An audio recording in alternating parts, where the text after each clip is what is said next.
నమస్తే అన్న, అందరికీ నమస్కారం. కువైట్ క్రీడా వ్యవహారాల మంత్రిత్వ శాఖ కీలక ప్రకటన చేసింది. వివరాల్లోకి వెళితే యువజన మరియు క్రీడా వ్యవహారాల సహాయ మంత్రి డాక్టర్ తరిక్ అల్ జలాహ్మా గారు కువైట్ దేశంలోని అసాధారణ పరిస్థితులు క్రీడా రంగంపైన చూపే ప్రభావాన్ని అంచనా వేయడానికి ఏర్పాటు చేసిన సంయుక్త కమిటీ సిఫారసు మేరకు తదుపరి సమీక్ష జరిగే వరకు కువైట్లో క్రీడా కార్యకలాపాలను నిలిపివేస్తూ ఉన్నట్లు ప్రకటించారు.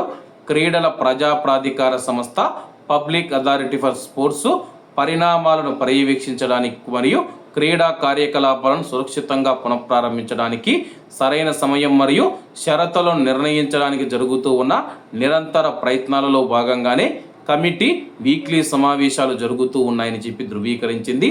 ప్రస్తుతం ఉన్న పరిస్థితుల నేపథ్యంలో మనం చూసుకుంటే ఫుట్బాల్ మ్యాచ్లు కావచ్చు, క్రికెట్ మ్యాచ్లు కావచ్చు, ఏవైతే క్రీడా కార్యకలాపాలు ఏవైతే ఉన్నాయో వాటినన్నిటినీ తదుపరి నోటీసు వచ్చేంత వరకు నిలిపివేస్తూ ఉన్నట్లు కువైటు క్రీడా వ్యవహారాల మంత్రిత్వ శాఖ ప్రకటించింది.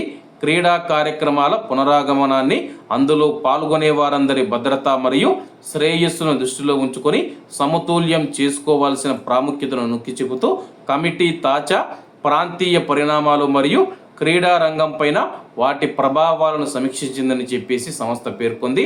అలాగే రెండవ సమావేశంలో కమిటీ నిర్ధారిత ఆరోగ్య మరియు నియంత్రణ మార్గదర్శకాలకు అనుగుణంగా క్రీడా కార్యకలాపాలను పునఃప్రారంభించడానికి ప్రతిపాదించిన అనేక ప్రణాళికలను పరిశీలించింది. అన్నీ పరిశీలించినా సరే కానీ తదుపరి నోటీసు వచ్చేంత వరకు కువైట్లో ఎటువంటి క్రీడలు జరగకూడదని చెప్పేసి మంత్రిత్వ శాఖ నిర్ణయం తీసుకుంది. కాబట్టి అందరూ బాగుండాలి, ఎందులో మనం ఉండాలి. అందరికీ నమస్తే అన్న, జై హింద్.